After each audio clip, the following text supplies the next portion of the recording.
Allah, Allah,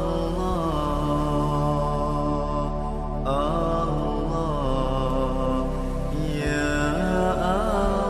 A'udzu billahi minasyaitonir rajim. Bismillahirrahmanirrahim. Innal hamdalillah nahmaduhu wa nasta'inuhu wa nastaghfiruhu wa nu'minu bihi wa natawakkalu alayh. Wa na'udzu billahi min shururi anfusina wa min sayyiati a'malina. Man yahdihillahu fala mudilla lahu wa man yudlil fala hadiya lahu. Asyhadu an la ilaha illallah wahdahu la syarika lahu wa asyhadu anna Muhammadan 'abduhu wa rasuluhu. أما بعد لقد قال الله تبارك وتعالى في القرآن المجيد بعد أعوذ بالله من الشيطان الرجيم بسم الله الرحمن الرحيم شهر رمضان الذي أنزل فيه القرآن هدى للناس وبينات من الهدى والفرقان وقال تعالى إنا أنزلناه في ليلة القدر وما أدراك ما ليلة القدر ليلة القدر خير من ألف شهر وقال تعالى إنا نحن نزلنا الذكر وإنا له لحافظون وقال تعالى لو أنزلنا هذا القرآن على جبل لرأيته خاشعا متصدعا من خشية الله وتلك الأمثال نضربها للناس لعلهم يتفكرون وقال النبي صلى الله عليه وسلم إن لكل أمة شرف يتباهون بها وإن بهاء أمتي وشرفها القرآن صدق الله العظيم وصدق رسوله النبي الكريم ونحن على ذلك من الشاهدين والشاكرين والحمد لله رب العالمين. السلام عليكم ورحمة الله تعالى وبركاته. Yang dimuliakan Tuan Imam, merangkap pengurusi majlis kita pada pagi ini, yang dihormati lagi dikasihi barisan ahli jawatankuasa masjid Ara Damansara, dan seterusnya pimpinan-pimpinan agama, pimpinan-pimpinan masyarakat, muslimin muslimat, hadirin hadirat yang dirahmati Allah Subhanahu wa taala sekalian. Alhamdulillah thumma alhamdulillah, sama-sama kita memanjatkan setinggi-tinggi sedalam-dalam puji dan syukur yang tidak terhingga kehadrat Allah Subhanahu wa taala, kerana sesungguhnya selaku umat akhir zaman kita mengecap berbagai-bagai nikmat yang tak pernah Allah Subhanahu wa taala kurniakan kepada umat selain daripada kita. Di antara nikmat yang Allah Subhanahu wa taala kurniakan kepada kita semua, iaitu nikmat bulan Ramadan, yang di dalam bulan Ramadan itu Allah Subhanahu wa taala nyatakan dalam firman-Nya, syahrul Ramadan alladzi unzila fihi al-Qur'an hudan lin-nas. Sesungguhnya bulan Ramadan itu adalah bulan yang mana di dalamnya Allah Subhanahu wa taala turunkan Al-Qur'anul Karim, yang mana Al-Quran itu sebagai sumber hidayah bagi sekalian manusia. Hudan linnasi wa bayyinatin minal huda wal furqan. Al-Quran menjadi penerang dan juga menjadi pembeza di antara yang hak dan batil. Maka sesungguhnya tidak ada nikmat yang lebih besar daripada nikmat nuzul Al-Quran, yang mana Allah Subhanahu wa taala turunkan Al-Quran ini teristimewa untuk umat akhir zaman sebagai pedoman kita sampai hari kiamat.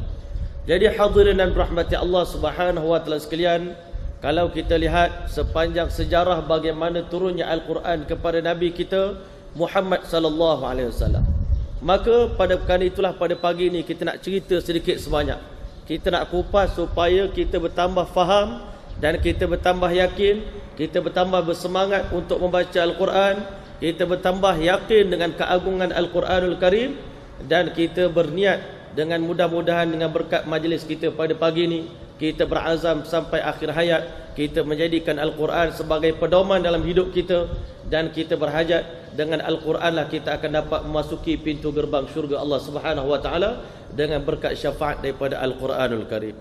Jadi hadirin dan rahmati Allah Subhanahu wa taala sekalian, sebagai seorang muslim kita percaya, kita yakin bahawasanya Allah Subhanahu wa taala itu bersifat dengan sifat kamaliyah dan sifat jalaliyah.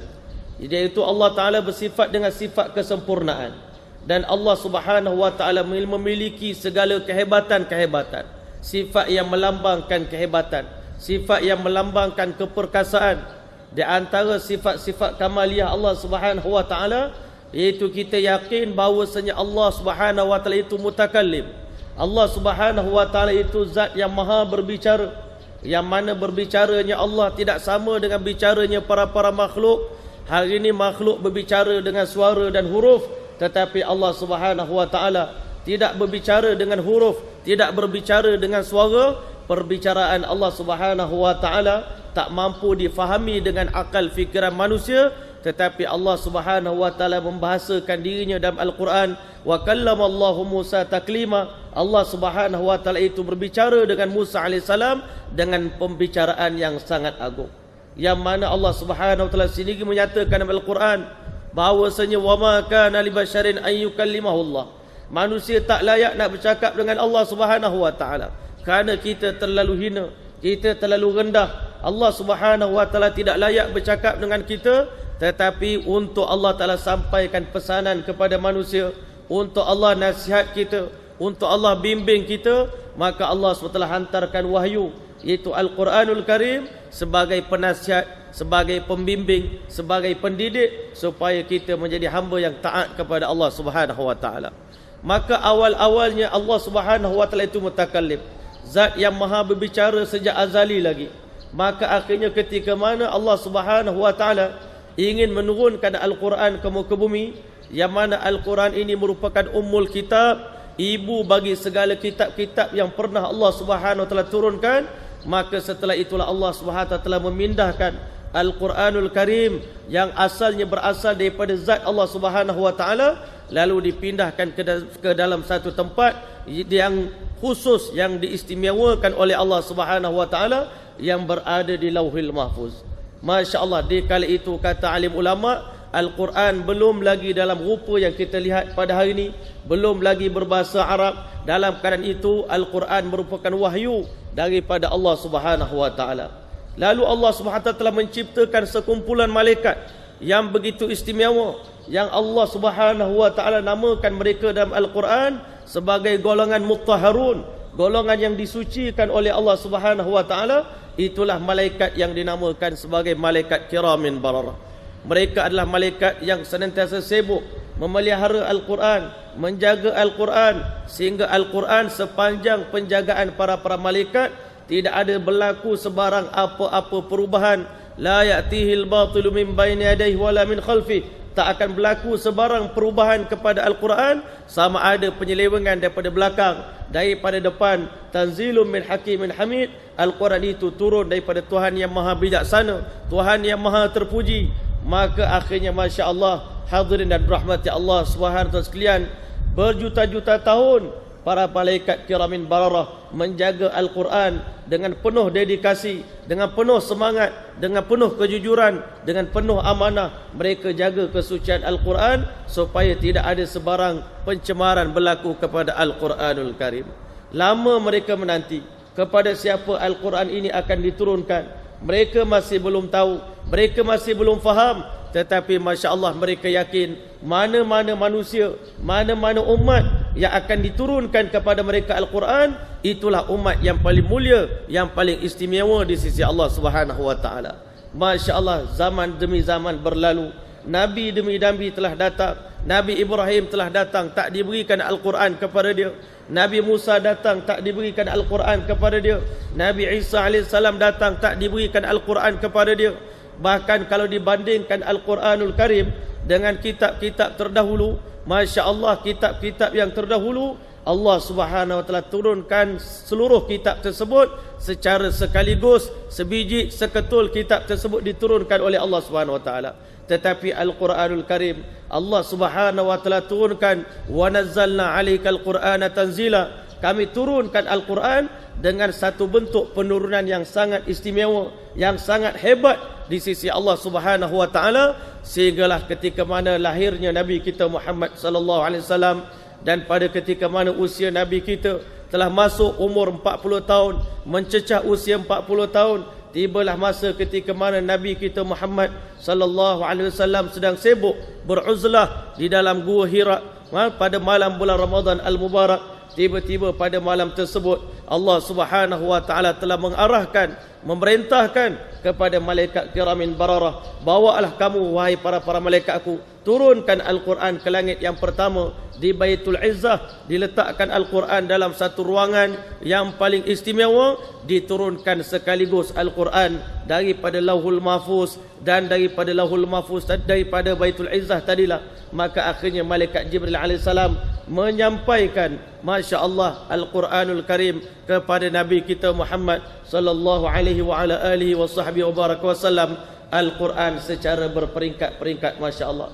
Inilah bagaimana kaifiat turunnya Al-Quran kepada Nabi kita Muhammad sallallahu alaihi wasallam, yang mana wahyu yang pertama yang didatangi, yang dikurniakan oleh Allah Subhanahu wa taala kepada Nabi kita Muhammad sallallahu alaihi wasallam, iaitu suratul Iqra bismi rabbikal ladzi khalaq ataupun suratul Alaq, yang mana hadirin yang dirahmati Allah Subhanahu wa taala sekalian, Allah sendiri memberitahu kepada kita dalam Al-Quranul Karim sebelum kedatangan Nabi kita Muhammad sallallahu alaihi wasallam, sebelum turunnya Al-Quranul Karim ke muka bumi ini, manusia hidup dalam kesesatan, manusia hidup dalam kekufuran, kesyirikan kepada Allah Subhanahu wa taala. Sehingga Allah Subhanahu wa taala berfirman kepada kita, laqad mannallahu 'alal mu'minin, demi sesungguhnya Allah benar-benar memberikan anugerah yang besar bagi sekalian orang beriman, idz ba'atha fihim rasulan min anfusihim, ketika mana Allah utuskan di kalangan mereka satu orang rasul yang lahir di kalangan bangsa Arab, di kalangan manusia,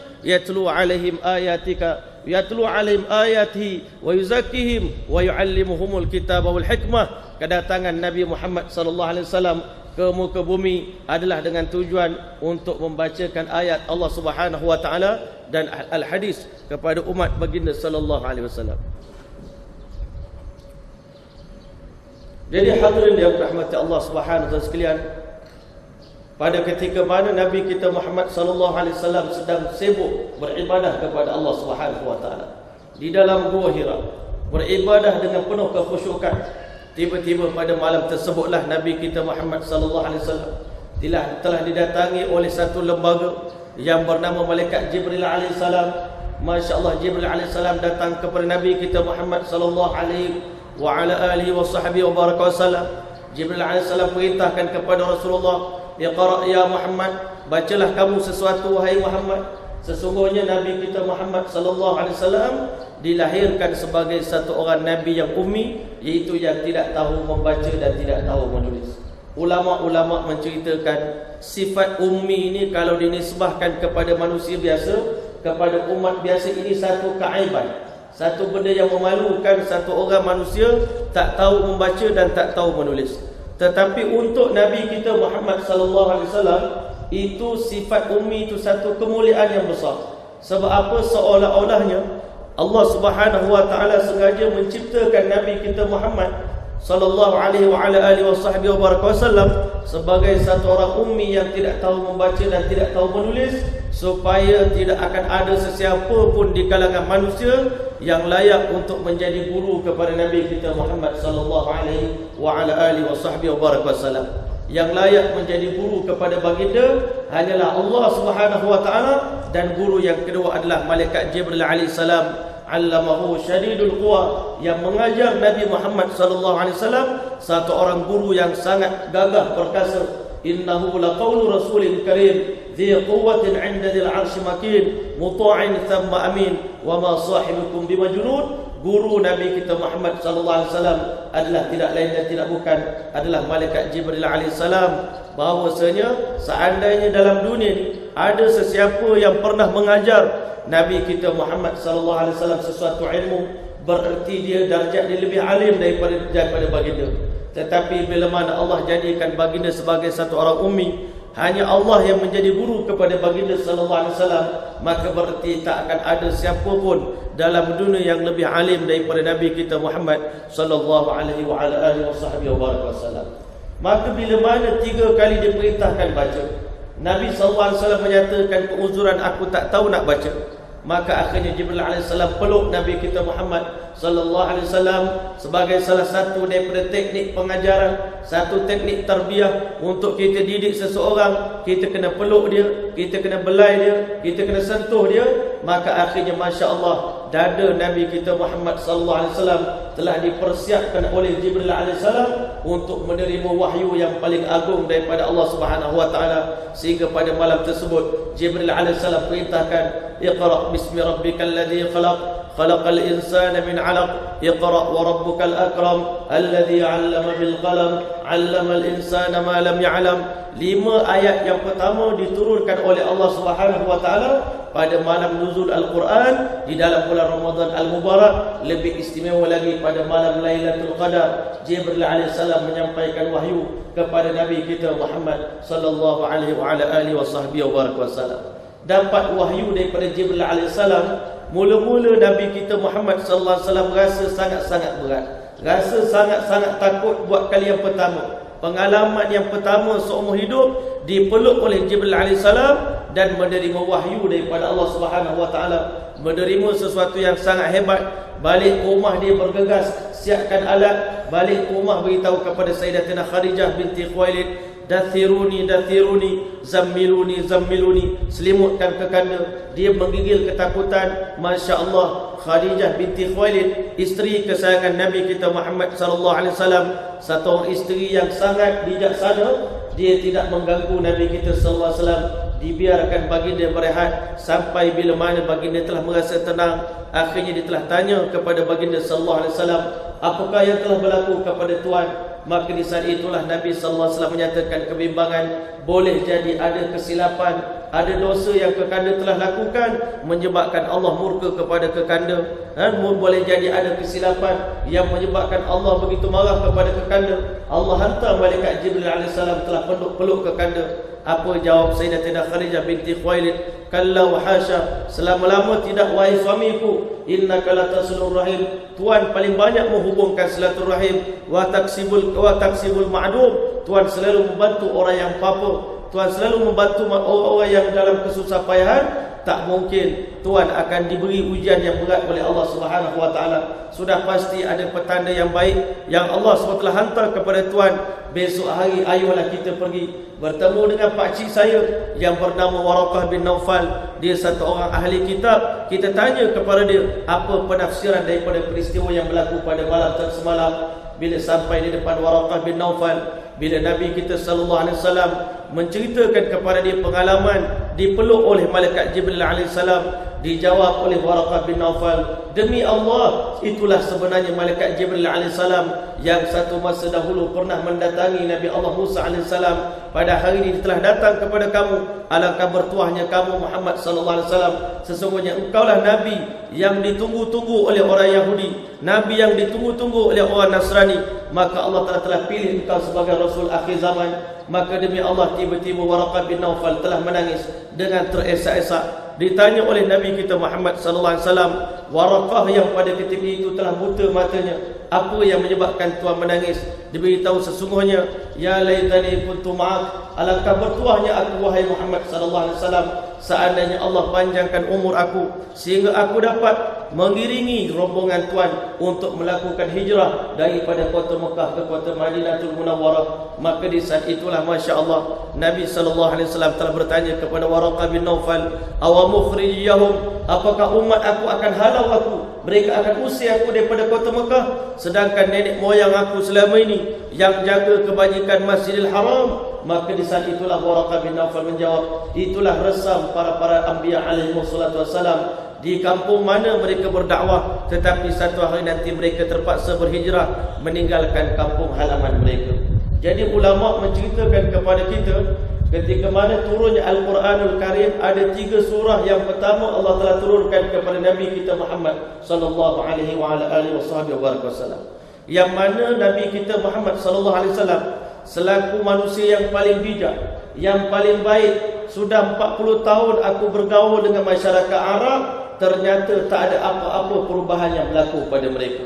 Masyarakat Arab adalah masyarakat yang begitu dahsyat, yang begitu teruk sepanjang sejarah. Masyarakat yang dinamakan sebagai Arab Jahiliyah, mereka sembah 360 berhala. Mereka letakkan berhala paling besar sekali di dalam Kaabah Musyarrafah, dan mereka bertawaf dalam keadaan bertelanjangan. Waktu itu Masya Allah, orang Mekah mereka terlibat dengan perang saudara selama 40 tahun lamanya. Adapun orang Madinatul Munawwarah, mereka berperang 120 tahun Harbul Bu'as. Maka di saat itulah Nabi Muhammad sallallahu alaihi wasallam telah mula rasa sedih melihat keadaan masyarakat yang begitu rosak. Aku selaku Muhammad yang begitu mulia pada pandangan mereka, tetapi aku sendiri tak mampu. Aku sendiri kebuntuan. Macam mana cara nak mengislahkan umat? Macam mana cara untuk aku didik umat? Maka di saat itulah Allah Subhanahu wa taala menceritakan dalam Al-Quran, wa kadzalika auhayna ilaika ruhan min amrina. Demikianlah kami wahyukan kepada kamu urusan agama kami. Macam mana cara kamu nak membangun agama? Macam mana cara kamu nak didik masyarakat Arab jahiliyah? Ma kunta tadri mal kitab wal iman. Sebelum ini wahai Muhammad, kamu tak pernah kenal apa itu Al-Quran, apa itu iman. Walakin ja'alnahu nuran nahdi bihi man nasya'u min ibadina. Tetapi kami jadikan Al-Quran sebagai nur, dengannya kami berikan hidayah kepada siapa yang kami kehendaki di kalangan hamba kami. Wa innaka latahdi ila siratal mustaqim. Sesungguhnya engkau akan membimbing manusia menuju ke siratal mustaqim, jalan yang lurus. Di waktu itu Nabi kebuntuan. Allah sebut tentang Nabi kita Muhammad sallallahu alaihi wasallam, wa wajadaka dhallan fahada. Allah dapati kamu dalam kebuntuan, tak tahu cara macam mana nak memperbaiki umat, masyarakat yang telah rosak. Maka akhirnya Masya Allah, Allah telah tunjukkan jalan. Allah buka hidayah di hadapan Nabi kita Muhammad sallallahu alaihi wasallam. Maka 3 surah yang pertama yang turun kepada Nabi kita Muhammad sallallahu alaihi wasallam, maka inilah sebenarnya conclusion, penyelesaian bagi seluruh permasalahan yang berlaku dalam hidup manusia. Selagi mana kita bawa 3 perkara ini, selagi itulah mana-mana umat yang rosak, mana-mana umat yang jahil, mana-mana umat yang sesat, mereka akan kembali ke jalan Allah Subhanahu wa taala. Sebab itulah surah yang pertama diturunkan adalah suratul Alaq, nak beritahu kepada Nabi kita Muhammad sallallahu alaihi wasallam, ya Muhammad, sesungguhnya umat kamu tak akan mampu diperbaiki, umat kamu tak akan mampu diislahkan, melainkan kamu kena bawa ilmu nubuwah, ilmu ilahi kepada mereka. Kamu ajarkan ilmu syariat kepada mereka, ceritakan kepada mereka tentang kebesaran Allah, ceritakan kepada mereka rukun-rukun iman, beriman kepada malaikat, beriman kepada kitab Allah, beriman kepada hari akhirat, beriman kepada qada dan qadar, beriman kepada syurga dan neraka, beriman kepada benda-benda yang mereka tak nampak. Alladzina yu'minuna bil ghaib, mereka yang beriman kepada benda yang ghaib. Maka Masya Allah, semenjak daripada hari itulah Nabi kita Muhammad sallallahu alaihi wasallam telah jadikan rumah Arqam bin Abil Arqam sebagai pusat untuk baginda sallallahu alaihi wasallam mendidik para sahabat dengan ilmu agama, sebagaimana kata para sahabat Nabi radhiyallahu taala anhum ajma'in, ta'allamna al-iman thumma ta'allamna al-Quran. Kami belajar iman kepada benda yang ghaib sebelum kami belajar Al-Quranul Karim. Bila mana turunnya ayat Al-Quran setiap masa kepada Nabi kita Muhammad sallallahu alaihi wasallam, setiap satu ayat turun, maka bertambah lagi iman kami, bertambah lagi kepercayaan kami, keyakinan kami kepada Allah Subhanahu wa taala. Dengan berkat ilmu ilahi, sahabat Nabi yang dulunya digelarkan sebagai jahiliyah, orang paling jahil, tetapi kata Abdullah bin Umar radhiyallahu ta'ala anhu setelah beberapa tahun, man kana mustannan falyastannu biman qad mata. Siapa nak mencari petunjuk, maka tirulah orang yang telah mati. Siapakah mereka itu? Ulaika ashabu Muhammadin sallallahu alaihi wasallam. Mereka adalah sahabat Muhammad sallallahu alaihi wasallam. Kanu a'maquhum ilman, mereka lah umat yang paling dalam ilmu pengetahuan agama mereka. Wa arqahum afidatan, mereka lah umat yang dulunya paling keras hati, tetapi sekarang hati mereka telah menjadi begitu lembut, sangat mudah untuk menangis. Wa aqalluhum takallufan, mereka lah golongan yang paling kurang cerewet dalam soal kehidupan, dalam soal perkara-perkara dunia. Qaumun ikhtarahum Allah Subhanahu wa taala, mereka lah satu kaum yang dipilih khusus oleh Allah Subhanahu wa taala li suhbati nabihi Muhammad sallallahu alaihi wasallam, untuk menjadi pendamping kepada Nabi kita Muhammad sallallahu alaihi wasallam dalam berdakwah, wa naqli dinihi ila anha'il alam, untuk memindahkan agama daripada Madinah ke seluruh dunia. Faqtadau bihadihim, maka kamu tirulah jejak langkah mereka. Masya-Allah. Maka ini ayat yang pertama turun kepada Nabi kita Muhammad sallallahu alaihi wasallam.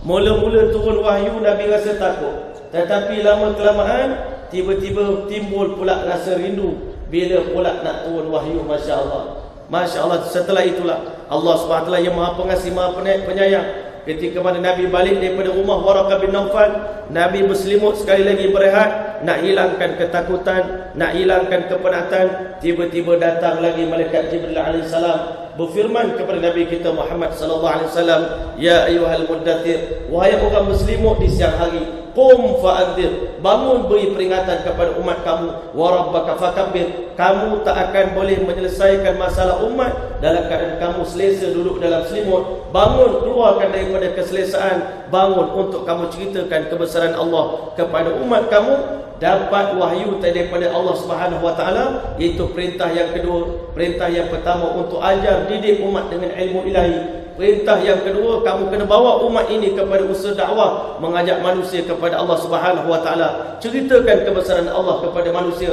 Nabi pun bangun, bertebaran di seluruh pelosok kota Makkah. Ya ayuhan nas, qulu la ilaha illallah tuflihu, wahai manusia, ucaplah kamu kalimah la ilaha illallah, nescaya kamu pasti akan berjaya. Semenjak daripada hari itu, tiap-tiap hari daripada waktu subuh sampai waktu duha, Nabi berikan masa sepenuhnya untuk berdakwah. Nabi datangi setiap manusia, sampaikan kalimah la ilaha illallah Muhammadur Rasulullah, sehingga akhirnya semua para sahabat akhirnya telah beriman kepada Allah Subhanahu wa taala, keyakinan mereka. Dan selepas zuhur sampai waktu isyak, inilah masa yang Nabi sallallahu alaihi wasallam bagi untuk mendidik ilmu agama kepada para sahabat. Maka bila Nabi SAW balik nak berehat di malam hari, tiba-tiba Allah hantar lagi sekali lagi malaikat Jibril alaihissalam untuk sampaikan pesanan yang ketiga, iaitu ya ayyuhal muzammil qumil laila illa qalila nisfahu aw inqus minhu qalila aw zid alaihi warattilil qur'ana tartila. Wahai orang yang berselimut di malam hari, kamu di malam hari pun tak boleh rehat, di siang hari pun tak boleh rehat. Bangun beribadah kepada Allah, qiyamul lail. Kita hari ini masya-Allah kadang-kala setahun 2 kali kita qiyamul lail, kadang-kala setahun sekali kita qiyamul lail. Tetapi bayangkan Nabi kita Muhammad sallallahu alaihi wasallam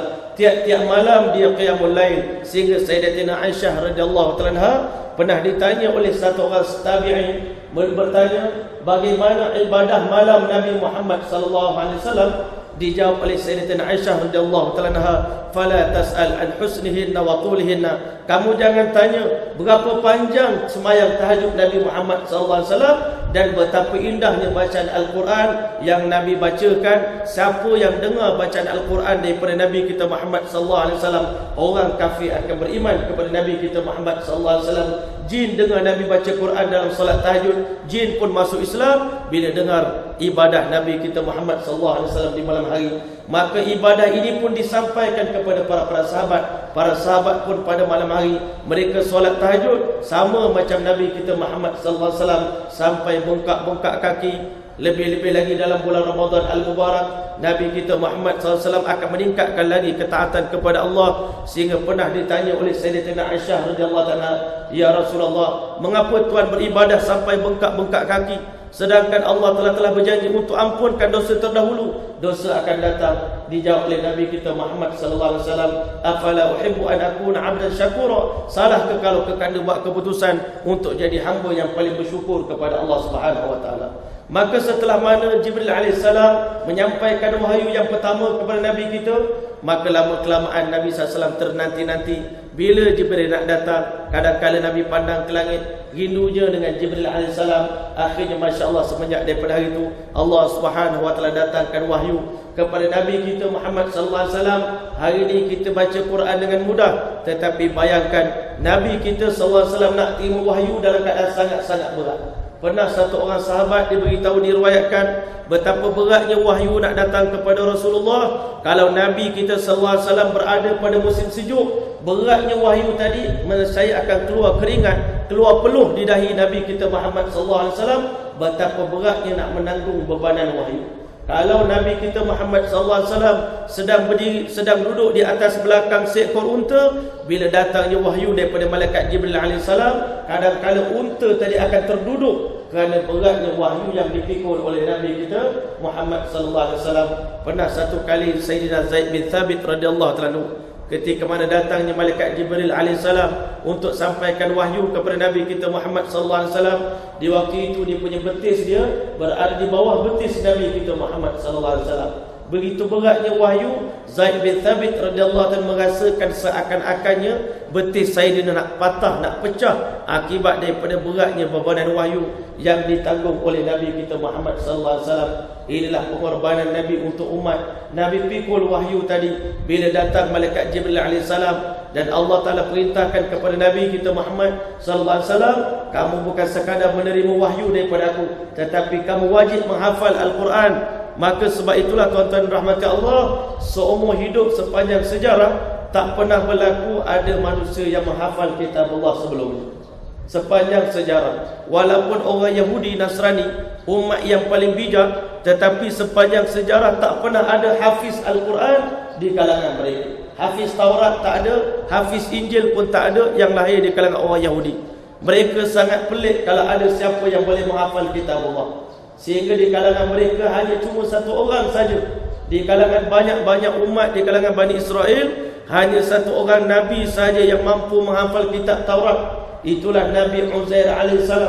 Kerana begitu kagumnya orang Yahudi dengan Nabi Uzair AS, kerana kamu ni boleh menghafal kitab Allah, maka akhirnya orang Yahudi telah mengatakan wa qalatil yahudu Uzair ibn Allah. Orang Yahudi mengatakan Nabi Uzair ni patutlah dia boleh hafal kitab Allah, patutlah dia boleh hafal kitab Taurat, sebab dia bukan manusia biasa, dia adalah merupakan anak Allah Subhanahu wa taala. Bagi manusia dulu, orang Yahudi siapa boleh hafal Quran, ini anak Allah Taala. Orang paling hebat, orang yang paling intelligent, orang yang paling brilian sekali adalah orang yang mampu menghafal kitab Allah. Jadi akhirnya Nabi kita Muhammad sallallahu alaihi wasallam, kerana dia menerima amanah daripada Allah Subhanahu wa taala, tiap-tiap kali Jibril alaihi salam datang baca wahyu kepada baginda sallallahu alaihi wasallam, sebab sambil-sambil Nabi menerima wahyu daripada Allah SWT didik akhlak Nabi kita Muhammad sallallahu alaihi wasallam. Sepanjang Nabi kita berdakwah, ulama pada hari ini menceritakan kepada kita, sebelum Rasulullah sallallahu alaihi wasallam dilantik menjadi rasul, akhlak baginda sallallahu alaihi wasallam berada di puncak daripada akhlak yang paling mulia. Dari segi kemanusiaan, kalau nak diukur akhlak Nabi kita Muhammad sallallahu alaihi wasallam sebelum terima wahyu daripada Allah Taala pun, akhlak Nabi dah paling tinggi dah. Lebih tinggi daripada sesiapa pun dalam dunia. Hari ini kita umat Islam di akhir zaman, kerana kita terpedaya, kerana kita tersilap, kita mencari petunjuk kepada orang bukan Islam. Kadang-kadang kita kata Masya Allah, kita pergi ke Jepun, kita tengok orang Jepun akhlaknya mereka begitu mulia. Memang itu pun yang berlaku. Saya belajar di negara-negara orang bukan Islam, negara Islam, banyak tahun kita belajar. Duduk di Pakistan, duduk di Indonesia, duduk di Thailand, duduk di Malaysia. Kalau orang tanya laporan kita, banyak mana pelajaran yang tuan boleh ambil sepanjang duduk bertahun-tahun di negara Islam. Kadang-kadang satu kebaikan, dua kebaikan pun kita susah nak cari. Sebab apa? Kualiti itu kurang dalam diri kita. Tetapi kalau kita pergi ke Jepun, 3 bulan, 4 bulan, 5 bulan duduk sana, balik tu boleh jadi satu slot tazkirah pula. Banyaknya benda yang kita nak kongsikan bersama, sehingga kita sangka akhlak orang Jepun adalah akhlak yang paling baik. Sebenarnya akhlak Nabi kita Muhammad sallallahu alaihi wasallam sebelum dapat wahyu pun dah yang terbaik dah. Tak perlu kita ambil orang Jepun punya akhlak, ambillah, carilah akhlak Nabi kita Muhammad sallallahu alaihi wasallam. Tetapi ketika mana Nabi sallallahu alaihi wasallam dilantik menjadi rasul, walaupun akhlak baginda sallallahu alaihi wasallam dah perfect di sisi manusia, tetapi di sisi Allah masih ada yang perlu diperbaiki, masih ada yang perlu dibimbing tentang akhlak Nabi kita Muhammad sallallahu alaihi wasallam. Salah satu daripada akhlak itu adalah ketika mana Nabi sallallahu alaihi wasallam menerima wahyu daripada Jibril alaihi salam.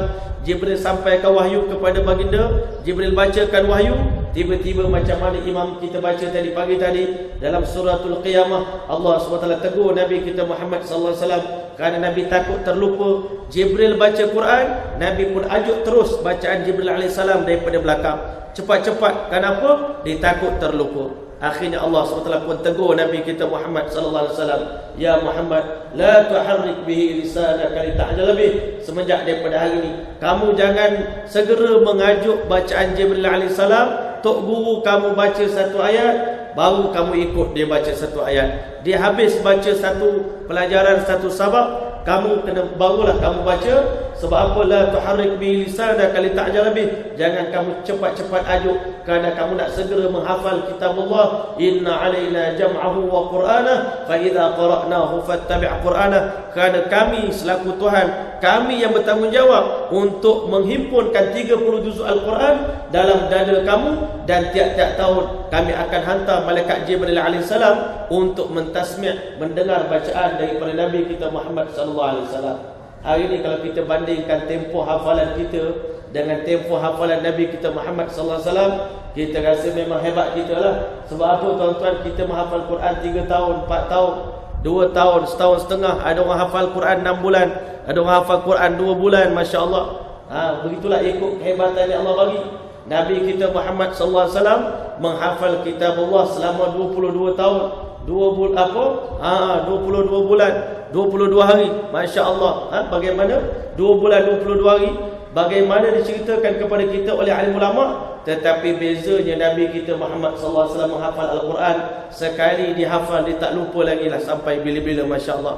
Jibril alaihissalam akan datang, baca lagi Al-Quran setiap tahun. Sebab itu diceritakan oleh para sahabat Nabi kita Muhammad sallallahu alaihi wasallam, kana Rasulullah sallallahu alaihi wasallam ajwadun nas bil khair. Nabi kita Muhammad sallallahu alaihi wasallam adalah orang paling dermawan dalam buat amal kebaikan. Wa ajwadu ma yakunu fi Ramadan. Nabi menjadi lebih dermawan bila tiba bulan Ramadan al-Mubarak, terutama ketika mana tok guru dia datang nak mentasmi' bacaan dia. Masya Allah, di waktu itu Nabi jadi bersemangat nak beribadat kepada Allah, semangat sembahyang sunat, semangat nak jadi lebih baik, semangat sebab apa? Tak sabar rindu pada malaikat Jibril alaihissalam, nak sangat mentasmi' bacaan. Tiap-tiap hari Nabi tasmi' bacaan Al-Quran kepada malaikat Jibril alaihissalam. Tetapi sebelum wafat, Nabi telah bacakan Al-Quran 2 kali khatam bersama dengan malaikat Jibril alaihissalam. Pada tahun yang terakhir Nabi sallallahu alaihi wasallam berada dalam dunia ini, Masya Allah. Nabi kita Muhammad sallallahu alaihi wasallam pun sampaikan Al-Quran kepada umat sampaikan Al-Quran kepada kita pada hari ini. Dan Allah Ta'ala telah berjanji dalam Al-Quran, Inna nahnu nazzalna dzikra wa inna lahu lahafizun. Kamilah yang turunkan Al-Quran ke dunia, kami berjanji untuk menjaga Al-Quran. Tak sama macam kitab-kitab yang lain. Kitab-kitab yang lain setelah Nabi mereka meninggal dunia, umat telah ubah, umat telah selewengkan fakta yang terdapat dalam kitab-kitab terdahulu ikut selera masing-masing. Tetapi Al-Quranul Karim, siapa pun sampai kiamat tak akan mampu mengubah walau satu huruf, walau satu baris daripada Al-Quran sampai hari kiamat, walaupun ada sesiapa yang berusaha. Sebab Allah dah berjanji, la ya'tihil batilu min baini yadayhi wala min khalfihi. Tak akan datang sebarang bentuk penyelewengan pada Al-Quran daripada depan, daripada belakang. Jadi kerana Allah telah berjanji, Al-Quran ini akan dijaga oleh Allah Subhanahu wa taala. Sebelum Nabi kita sallallahu alaihi wasallam wafat, Nabi sallallahu alaihi wasallam telah bentuk sekumpulan para sahabat yang dinamakan Jama'atul Qurra, jamaah para qari, para hafiz Al-Quran. Nabi sallallahu alaihi wasallam telah bagi galakan kepada para sahabat, inna likulli ummatin syarafun. Setiap umat ada kemuliaan masing-masing, ada kelebihan masing-masing. Ya tabahu nabiha, yang mana dengan kemuliaan tadi mereka saling membangga antara satu sama lain. Tetapi Nabi pesan kepada para sahabat, wa inna baha'a ummati, sesungguhnya keindahan, kecantikan umat aku, kemuliaan umat aku, wa syarafa Al-Quran, kemuliaan mereka terletak dalam Al-Quranul Karim. Nabi tunjuk kepada para sahabat, yang menghafal Al-Quran paling banyak, dia sembahyang di belakang Nabi Muhammad sallallahu alaihi wasallam. Orang yang hafal kurang sikit duduk belakang. Kalau zaman Nabi kita sallallahu alaihi wasallam, orang yang menghafal Quran paling banyak, jenazah banyak, maka orang hafal Quran paling awal, dia akan dikebumikan jenazah mereka. Nabi tunjukkan kemuliaan itu ada pada ahli Al-Quran. Tetapi hadirin dan rahmati Allah sekalian, maka akhirnya ketika mana turunnya Al-Quran, orang-orang musyrikin menolak dakwah yang disampaikan oleh Nabi kita Muhammad sallallahu alaihi wasallam. Mereka kata Rasulullah ini belajar Al-Quran daripada satu orang laki-laki di satu negara, lepas tu dihafal, lepas tu disampaikan kepada kita. Mereka merangkui Al-Quranul Karim. Tetapi Allah Subhanahu wa taala awal-awal lagi cabar kaum musyrikin. Wahai kaum musyrikin, seandainya kamu wa in kuntum fi raibin mimma nazzalna ala 'abdina, seandainya kamu merasa ragu terhadap kebenaran Al-Quran yang kami turunkan kepada hamba kami, maka Allah Subhanahu wa taala bagi 3 cabaran kepada manusia Yang pertama, Allah Ta'ala cabar kamu bawa sebiji kitab, sebuah buku yang menyamai ketinggian Al-Quranul Karim. Cuba bawa.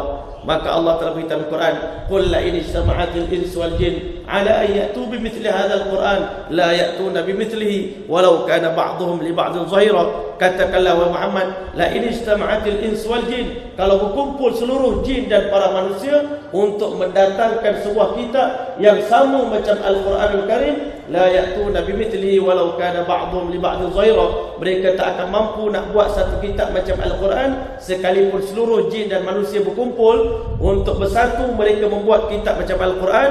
Allah Ta'ala kata mereka tak akan mampu. Yang kedua, cabaran daripada Allah, kalau tak mampu buat sebiji Al-Quran, maka fa'tu bi'ashri suwarin, kalau tak boleh buat satu Quran, bawa datang 10 surah mithlihi muftarayat, yang sama macam kualiti yang ada pada Al-Quran.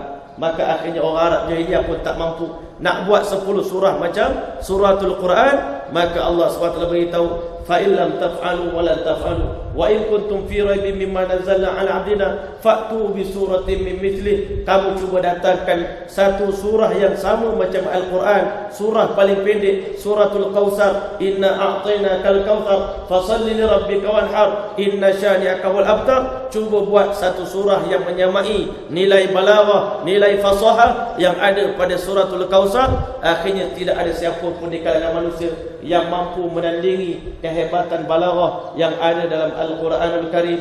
Pernah satu hari tuan-tuan, satu orang ulama dia bertawaf di sekeliling Kaabah. Tiba-tiba setengah-tengah dia tawaf, dia dengar satu budak perempuan baca satu syair yang begitu dahsyat, yang begitu mengkagumkan. Dia kata, Masya Allah, hebat sungguh syair yang dibaca oleh anak. Maka akhirnya budak perempuan tadi pandang pada pakcik, mengapa pakcik kagum dengan bahasa manusia? Mengapa pakcik tak kagum dengan bahasa Allah Subhanahu Wa Taala? Sesungguhnya dalam Al-Quran terdapat satu ayat yang di dalamnya ada dua tafsir, dua berita gembira, dan di dalam ayat yang sama ada dua berita ancaman, dua arahan, dua perintah daripada Allah Ta'ala. Dan dalam ayat yang sama Allah Subhanahu Wa Ta'ala menceritakan kepada kita dua janji daripada Allah Subhanahu Wa Ta'ala dalam satu ayat. Masya Allah, pakcik tadi tanya, wahai anak, tolong ceritakan kepada saya apakah ayat yang paling hebat tadi. Masya Allah, ayat yang mengandungi dua perintah, ayat yang mengandungi dua berita gembira. Apakah ayat itu? Maka diberitahu dalam Al-Quranul Karim, Allah SWT perintahkan kepada ibu Nabi Allah Musa AS, wa awhayna ila ummi Musa an ardi'ih, kami wahyukan kepada ibu Nabi Allah Musa AS, susukan anak kamu. Ini perintah yang pertama. Fa idza khifti alaihi fa alqihi fil yammi, maka bila kamu takut tentang keselamatan Nabi Allah Musa AS, maka kamu campakkan anak kamu ke dalam laut, ke dalam sungai tersebut. Masya Allah, ini dua perintah yang ada dalam satu ayat. Maka Allah Subhanahu Wa Taala beritahu, fa idza khifta alaihi fa alqihi fil yammi wa la takhafi wa la tahzani. Kamu jangan takut, kamu jangan bimbang. Ini dua bentuk larangan daripada Allah Subhanahu Wa Taala. Inna radduhu ilaik wa ja'iluhu minal mursalin. Kami berjanji satu hari nanti kami pasti akan kembalikan Nabi Allah Musa ke pangkuan kamu, dan kami satu hari nanti akan jadikan Musa AS sebagai Rasul Allah Subhanahu Wa Taala. Terperanjat orang alim tadi, Masya Allah, hebatnya balaghah Al-Quran. Dalam satu ayat ada dua perintah, ada dua larangan, ada dua berita gembira. Masya Allah, tak dapat dibayangkan kehebatan Al-Quran. Pernah satu orang di kalangan syuara, dia berazam nak buat sebuah kitab macam Al-Quranul Karim, nak lawan Al-Quran. Maka tiba-tiba setahun dia telah menghabiskan masa duduk dalam rumah, tak keluar daripada rumah dia.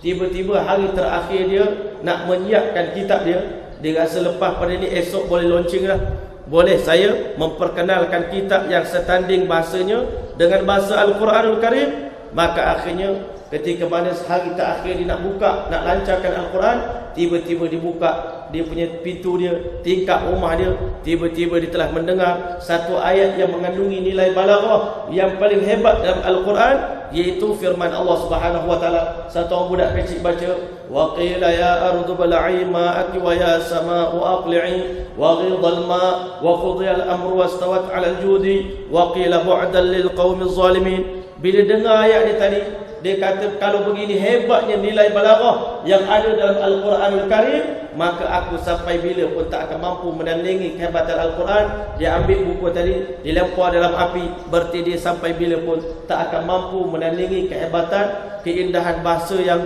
digunakan oleh Allah Subhanahu wa taala dalam Al-Quranul Karim. Masya-Allah, akhirnya Allah Subhanahu wa taala telah buat keputusan untuk umumkan Al-Quran. Allah telah isytiharkan dalam Al-Quran, walaqad yassarna al-Qur'ana lidzikri fahal min muddakir. Demi sesungguhnya kami telah jadikan Al-Quran ini mudah untuk dihafal oleh umat akhir zaman. Maka Allah offer, adakah sesiapa di kalangan kamu yang berhajat nak menghafal Al-Quran? Adakah orang tua nak hafal Quran? Adakah orang muda nak hafal Quran? Hari ini kalau kita tanya di Malaysia, Ustaz, umur macam saya ni bolehkah hafal Quran? Umur 60 tahun, 70 tahun. Sebenarnya boleh tuan-tuan. Jangan kita tak yakin pada diri kita. Saya belajar di Pakistan dulu tahun 88 tuan-tuan. Classmate saya satu orang pakcik umur 65 tahun. Dia menghafal Al-Quranul Karim. Sebenarnya kita jangan meletakkan, kita jangan orang kata understanding. Jangan kita salah faham. Jangan salah konsep dalam menghafal Al-Quran. Allah bagi peluang kepada seluruh manusia tawaran. Bukan hanya budak umur 15 tahun ke bawah, semua orang di kalangan kita mampu menghafal Al-Quran. Dan Nabi SAW mengharapkan sekurang-kurangnya kalau tak dapat hafal 30 juzuk Al-Quran, kalau boleh setiap orang di kalangan umat aku dalam hati mereka ada surah Yasin yang merupakan hati bagi Al-Quranul Karim. Barulah Al-Quran ini turun yang memberi manfaat kepada manusia. Hari ini tuan-tuan rahmati Allah, ketika mana turunnya Al-Quran ke muka bumi, maka datang satu orang laki-laki bernama Nadar bin Haris. Dalam Al-Quran Allah Ta'ala menyifatkan Al-Quran sebagai ahsanul hadith, bahasa yang paling sedap, bahasa yang terbaik.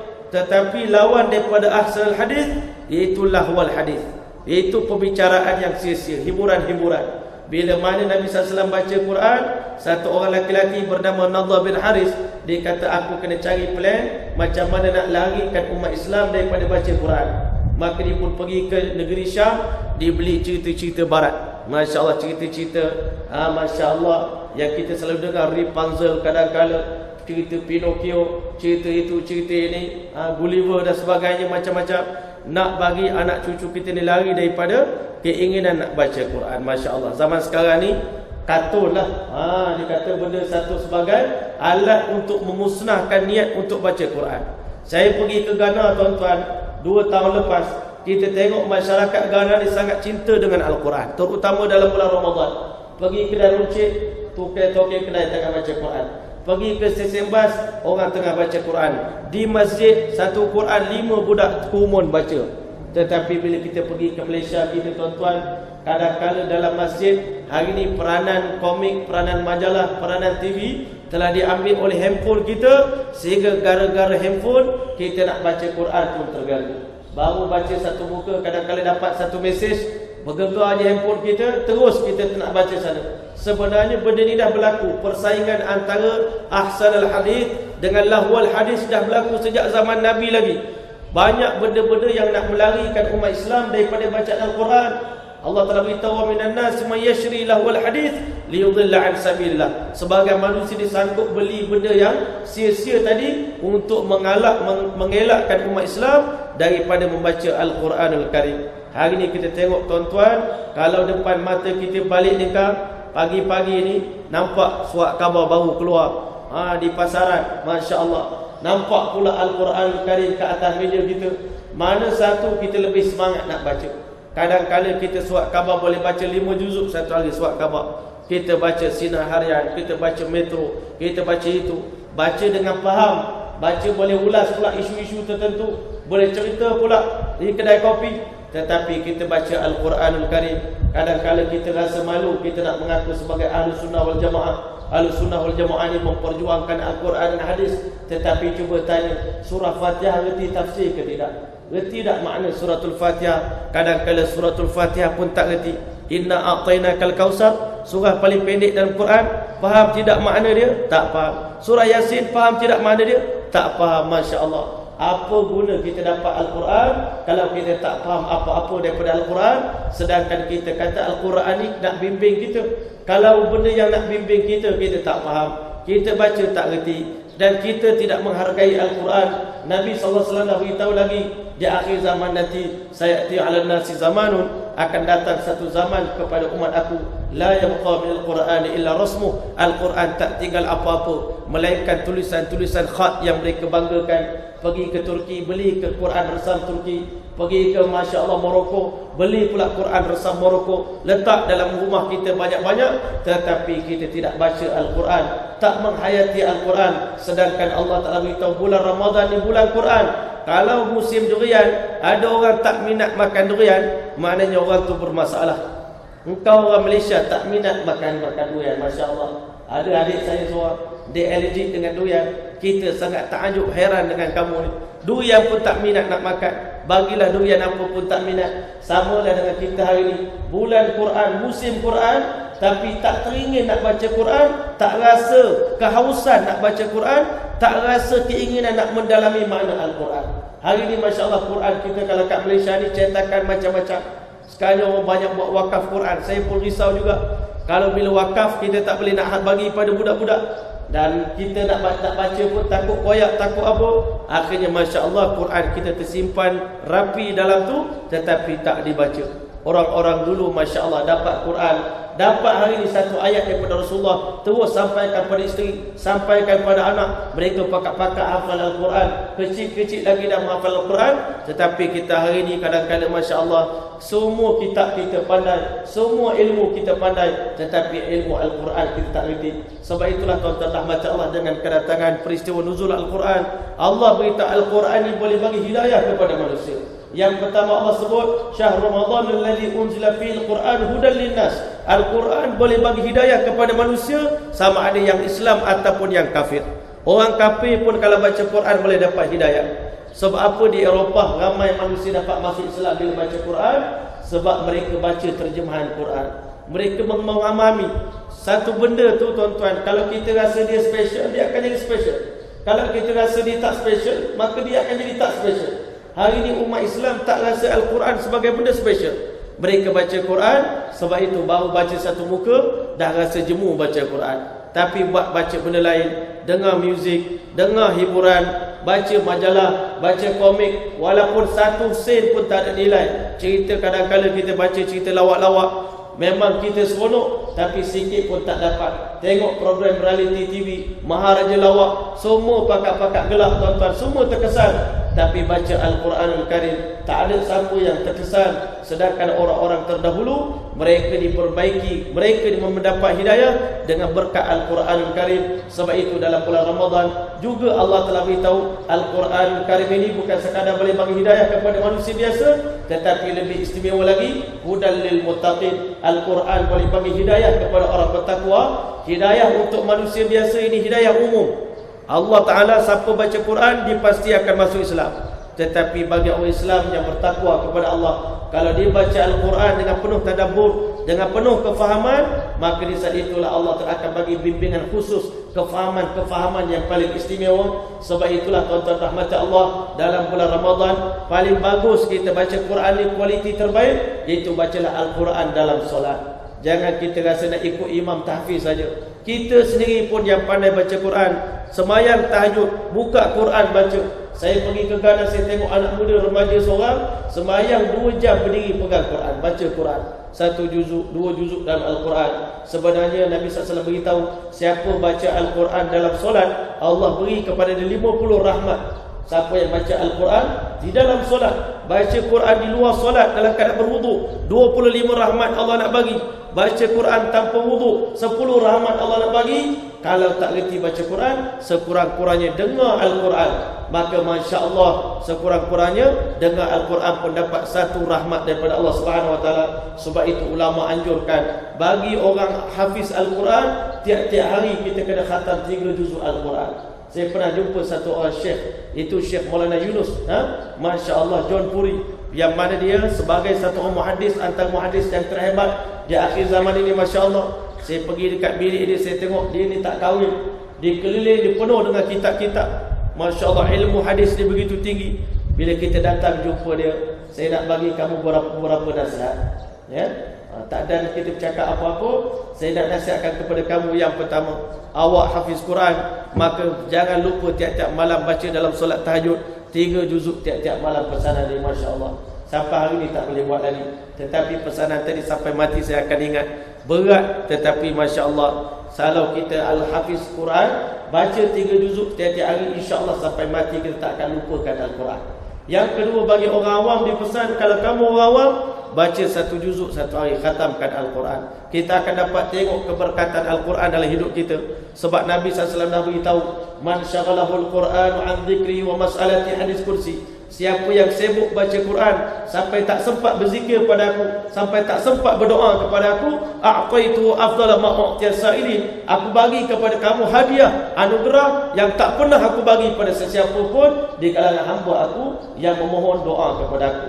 Inilah kehebatan Al-Quran yang sepatutnya kita di akhir zaman seronok, bangga dengan Al-Quran. Sedangkan orang yang menghafal Al-Quran, orang yang baca Al-Quran di dunia ini, seluruh hajat dia disempurnakan oleh Allah.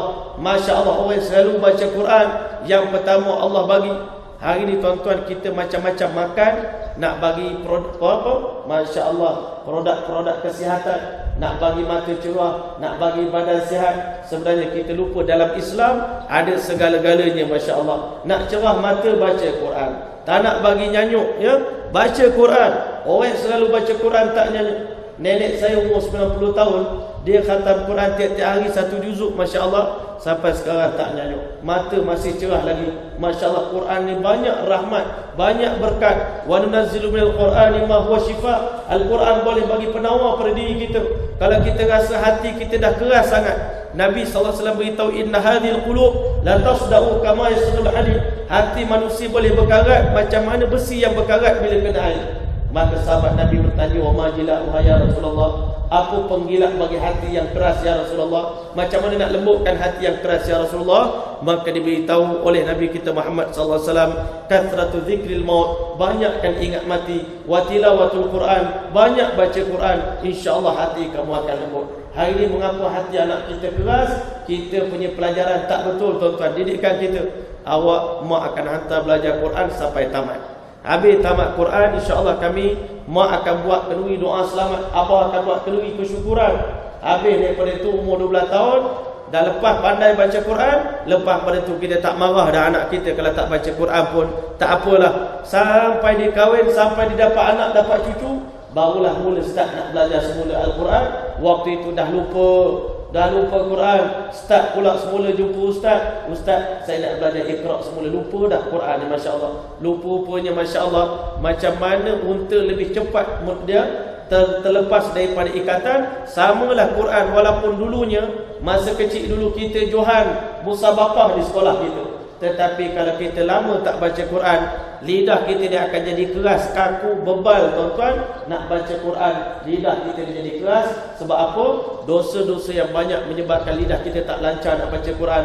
Tapi kalau dosa kita dah tak ada, lidah kita dah bebas daripada dosa, insya-Allah laju je kita, mulut kita baca Quran, tak pernah penat-penat. Dulu kami pun masa belajar tahfiz dulu sempat baca 10 juzuk satu hari baca. Boleh khatam sekejap saja. 1 juzuk boleh khatam 15 minit. Tetapi sekarang ni kerana dah tua, jarang juga baca Quran walaupun nama hafiz Quran. Jarang juga buka Quran. Bulan Ramadan ni lah masa sedikit peluang nak mengingatkan Al-Quran yang telah lupa. Tetapi Masya Allah, kalau kita baca Quran, kita jaga Quran di dunia, Nabi SAW itu Al-Quranu ma syafi'un musyafa'. Al-Quran adalah pemberi syafaat. Yang syafaat Al-Quran, kata Rasulullah, lebih hebat daripada syafaat Rasulullah itu sendiri. Lebih besar daripada syafaat Rasulullah, syafaat Al-Quran. Siapa yang jaga Al-Quran, man ja'alahu amamahu, siapa yang letakkan Al-Quran di depan dia, qadahu ilal jannah, Al-Quran akan bawa dia menuju ke syurga Allah Ta'ala. Nanti di hari kiamat, surah Baqarah datang dalam rupa satu orang manusia, surah Ali Imran datang, mereka akan bersusun-susun, Masya Allah. Dan mereka akan memberitahu, ya Allah, si fulan ini di malam hari berjaga untuk baca aku, di siang hari dijaga aku, diamalkan aku, masukkan dia ke dalam syurga-Mu ya Allah. Dengan syafaat Al-Quran, Allah terima untuk meninggikan darjat. Sebab itu orang selalu baca Al-Quran di dunia, nanti bila mati badan dia tak akan dimakan oleh tanah. Bila dibangkitkan di pada mahsyar nanti, orang yang menghafal Quran, Nabi SAW beritahu, al-mahiru bil Quran ma'as safaratil kiramil bararah. Orang yang mahir dengan Al-Quran, terror baca Quran, faham Al-Quran, amalkan Al-Quran, hafal Al-Quran, mereka akan duduk bersama dengan malaikat kiramin bararah. Orang lain semua cemburu. Kalaulah kita dapat duduk sebelah malaikat itu alangkah bertuahnya. Tapi hanya diberikan tempat duduk itu seat VVIP hanya untuk para hafiz Al-Quran. Mereka duduk berkenalan dengan malaikat kiramin bararah. Orang lain tengok daripada jauh, Masya Allah, ibu bapa yang menghantar anak mereka menghafal Quran, belajar tahfiz tuan-tuan, nanti di pada mahsyar dipanggil ibu bapa mereka di atas pentas ini, diberikan pakaian yang mana begitu bersinar mahkota, lebih bersinar daripada cahaya matahari.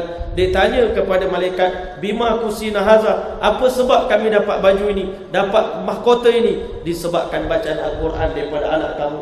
Maka nanti Masya Allah di pada mahsyar, para hafiz Al-Quran akan diumumkan kepada mereka, yuqalu li sahibil Quran, akan diumumkan, diisytiharkan kepada semua para hafiz Quran, orang-orang yang banyak baca Quran di dunia, iqra, bacalah Al-Quran pada hari ini, perdengarkan bacaan kamu di hadapan nabi-nabi, di hadapan Allah Subhanahu wa taala yang merupakan sahibul Quran.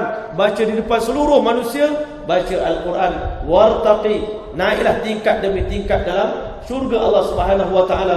Fa inna manzilataka 'inda akhir ayatin taqra'uha, kedudukan kamu dalam syurga adalah mengikut kadar bilangan ayat Quran yang kamu baca sepanjang hidup kamu di dunia. Sekali khatam 6236 darjat diangkat oleh Allah taala dalam syurga Allah taala. Bayangkan kalau seumur hidup kita 1000 kali khatam, 2000 kali khatam Al-Quran. Bayangkan Nabi kita Muhammad sallallahu alaihi wasallam tiap-tiap hari bulan Ramadan khatam 2 kali sehari tuan-tuan rahmati Allah. Imam Ibnul Katib sepanjang sejarah, orang yang mengkhatamkan Al-Quran 8 kali satu hari, itulah Imam Ibnul Katib tuan-tuan. Kita tak tahulah macam mana Allah Ta'ala bagi berkat dalam masa mereka. Hari ni kita nak baca sejus hari pun masa tak cukup. Tetapi ulama-ulama dulu boleh khatam Quran 8 kali satu hari. Sebab apa? Sebab itulah kita tak heran Allah bagi kecerdikan yang luar biasa kepada Imam Syafi'i radhiyallahu ta'ala. Umur 7 tahun dah hafiz Al-Quran. Hari ni tuan-tuan kita tengok anak-anak kita pada umur 18, umur 15 tahun, 18 tahun, apa yang mereka hafal, apa yang mereka baca, apa yang mereka ingat. Hari ni tuan-tuan rahmatan, sebab itulah hari ni kita kena membudayakan Al-Quran dalam hidup kita. Bacalah Al-Quran, ajarkan Al-Quran, buka madrasah-madrasah Quran, sokong mak-mak tahfiz tuan-tuan, dan kita sendiri baca Quran, jaga Quran. InsyaAllah ta'ala hari ni di dunia kita jaga Quran, InsyaAllah di pada mahsyar nanti Al-Quran akan jaga kita, Al-Quran akan bagi syafaat kepada kita, Al-Quran akan tolong kita, dan dengan Al-Quran darjat kita akan ditinggikan di sisi Allah Subhanahu wa taala. Jadi kan insya-Allah mudah-mudahan dengan berkat kedatangan bulan Ramadan inilah kita kena azam target insya-Allah sebelum tiba 30 Syawal, 30 Ramadan, saya akan khatam sekurang-kurangnya 1 kali insya-Allah. Sekali khatam, bukan khatam ramai-ramai ya, bukan khatam tadarus, khatam koleksi peribadi kita insya-Allah. Kalau tanya orang perempuan kat belakang, dia memang handal lah dalam bab baca Quran.